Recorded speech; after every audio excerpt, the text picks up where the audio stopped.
Hello friends, welcome back to PYQ Academy. आज के इस सेशन में बाल मनोविज्ञान से जुड़े हुए कुछ महत्वपूर्ण MCQs को सॉल्व करेंगे। तो दोस्तों, इससे पहले भी हमने कई MCQs को सॉल्व कराया है। यदि आप पेडागोजी से रिलेटेड किसी भी एग्जाम्स की तैयारी करना चाहते हैं या फिर किसी भी teaching exams and other exam की तैयारी करना चाहते हैं तो आप हमारे चैनल से जुड़ सकते हैं। तो चलिए फ्रेंड्स, ज़्यादा देर न करते हुए हम लोग अपने क्वेश्चन पे आते हैं। आज का फर्स्ट क्वेश्चन है, किस मनोवैज्ञानिक के अनुसार विकास एक सतत और धीमी प्रक्रिया है। तो किस मनोवैज्ञानिक के अनुसार विकास सतत और धीमी प्रक्रिया है। ऑप्शन है कार्ल सेनेक, पियाजे, स्किनर या फिर हर्लॉक। तो यह स्किनर का कथन है। स्किनर के अनुसार विकास जो है एक सतत और धीमी प्रक्रिया है। सेकंड प्रश्न आ गया। सेकंड प्रश्न है, बाल्यावस्था होती है। तो बाल्यावस्था किस वर्ष तक की होती है। ऑप्शन है 5 वर्ष तक, 12 वर्ष तक, 21 वर्ष तक या इनमें से कोई नहीं। तो यहाँ जो बाल्यावस्था होती है वह 12 वर्ष तक होती है। 12 वर्ष तक की अवस्था को बाल्यावस्था कहते हैं। बाल विकास की कितनी अवस्थाओं में बांटा गया है दोस्तों, क्या आप सभी को पता है। बाल विकास को 4 अवस्थाओं में बांटा गया है। पहली जो अवस्था होती है शैशवावस्था होती है। तो शैशवावस्था कितने वर्ष तक की होती है। शैशवावस्था जो होती है शैशवावस्था पहली अवस्था होती है। शैशवावस्था जो होती है 0 से 2 वर्ष होती है। उसके बाद बाल्यावस्था होती है। बाल्यावस्था को हम 2 भागों में बांटते हैं। एक तो प्रारंभिक बाल्यावस्था होती है जो 2 से 6 वर्ष तक की अवस्था होती है। उत्तर बाल्यावस्था जो होती है वो 6 से लेकर 12 वर्ष तक की अवस्था होती है। और उसके बाद जो किशोरावस्था होती है वह 12 यानी कि 13 प्लस होती है। और चौथी जो अवस्था है वह पौढ़ावस्था, यानी कि जब इंसान परिपक्व हो जाता है तो पौढ़ावस्था की आयु में चला जाता है। और यहाँ बाल्यावस्था के बारे में पूछा है कि बाल्यावस्था कितने वर्ष तक की होती है। तो बाल्यावस्था जो है वो 12 वर्ष तक होती है। अगला प्रश्न देखते हैं, व्यक्तित्व विकास की अवस्था है। तो व्यक्तित्व के विकास की कौन सी अवस्था है। अधिगम एवं वृद्धि, व्यक्तिवृत्त अध्ययन, उपचारात्मक अध्ययन या फिर इनमें से कोई नहीं। तो व्यक्तित्व विकास की जो अवस्था है वो अधिगम एवं वृद्धि है, यानी कि ऑप्शन नंबर ए राइट है यहाँ पे। अगला प्रश्न देखते हैं, विकास में वृद्धि से तात्पर्य है। तो विकास में वृद्धि से क्या तात्पर्य है। इसका ऑप्शन है ज्ञान में वृद्धि, संवेग में वृद्धि, वजन में वृद्धि या फिर आकार, सोच और समझ कौशल में वृद्धि। तो यहाँ विकास में वृद्धि से यही तात्पर्य है कि हमारा आकार, सोच, समझ कौशल में कितनी वृद्धि होती है उसे ही विकास कहा जाता है। तो विकास को इसी संदर्भ में हम दर्शाते हैं, इसलिए ऑप्शन नंबर डी सही है।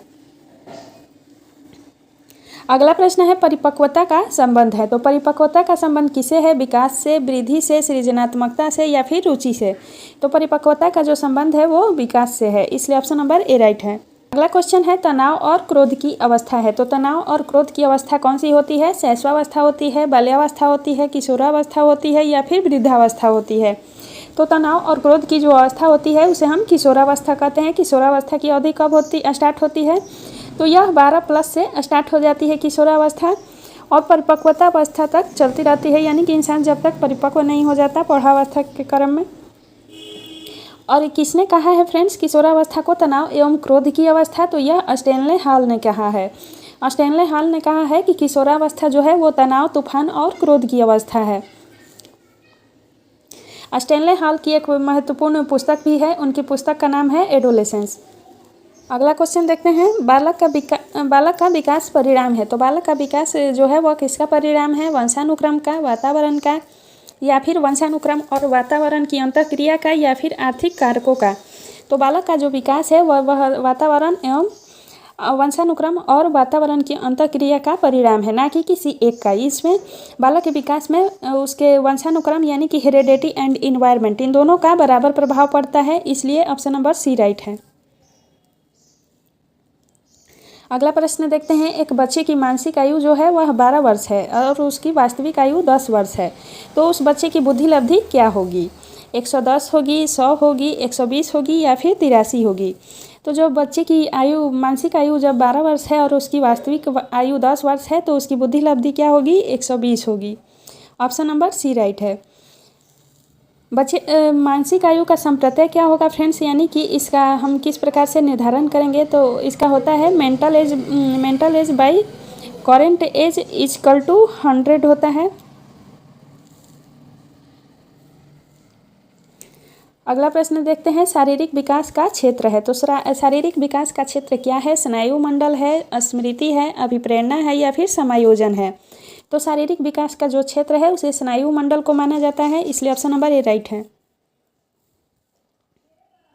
क्वेश्चन नंबर 10 है, श्याम पट्ट लिखते समय सबसे महत्वपूर्ण क्या है? तो श्याम पट्ट पर लिखते समय सबसे महत्वपूर्ण क्या होनी चाहिए? अच्छी लिखावट होनी चाहिए, लेखन में स्पष्टता होनी चाहिए, बड़े अक्षरों में लिखना चाहिए या फिर छोटे अक्षरों में लिखना चाहिए। तो श्याम पट्ट पर लिखते समय सबसे महत्वपूर्ण विशेषता यही होनी चाहिए कि अच्छी लिखावट होनी चाहिए हमारी, जिससे कि विद्यार्थी सही से पढ़ सकें। अगला प्रश्न है, शरीर के आकार में वृद्धि होती है क्योंकि शरीर के आकार में वृद्धि क्यों होती है?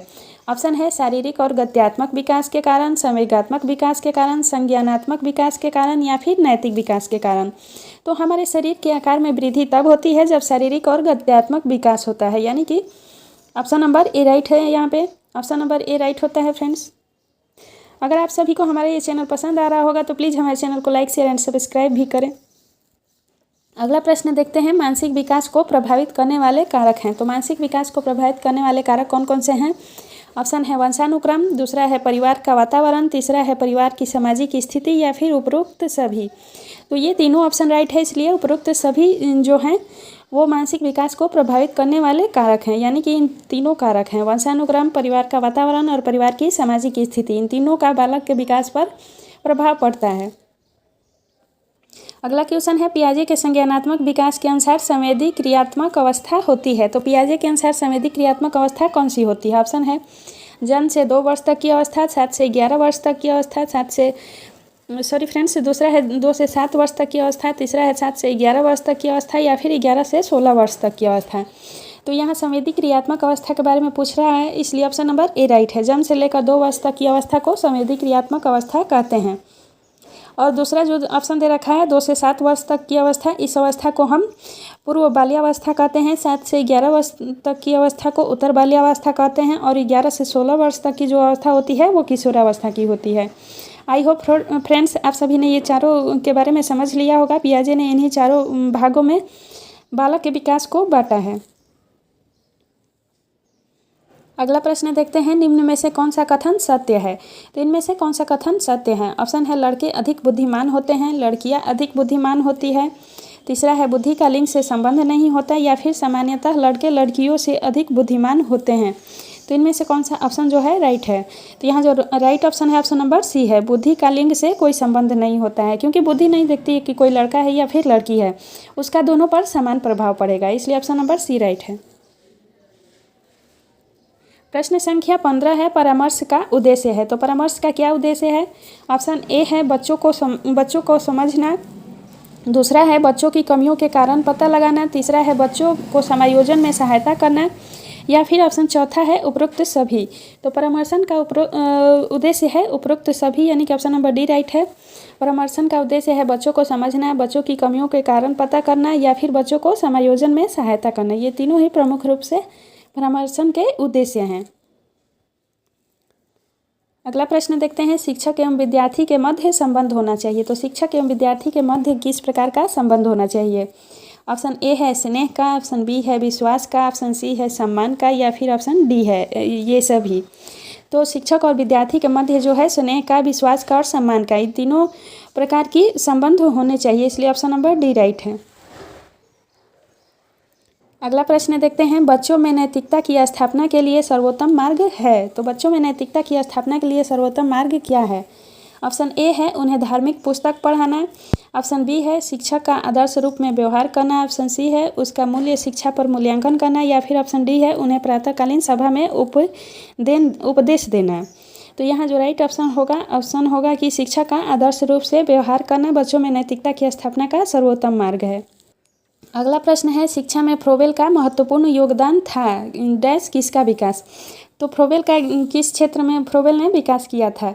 तो व्यावसायिक स्कूल होगा, पब्लिक स्कूल होगा, किंडरगार्टन होगा, या फिर लैटिन स्कूल होगा। तो फ्रोबेल का किंडरगार्टन जो है शिक्षा के क्षेत्र में महत्वपूर्ण योगदान दिया है। फ्रोबेल ने किंडरगार्टन का विकास किया था, इसलिए ऑप्शन नंबर सी राइट है।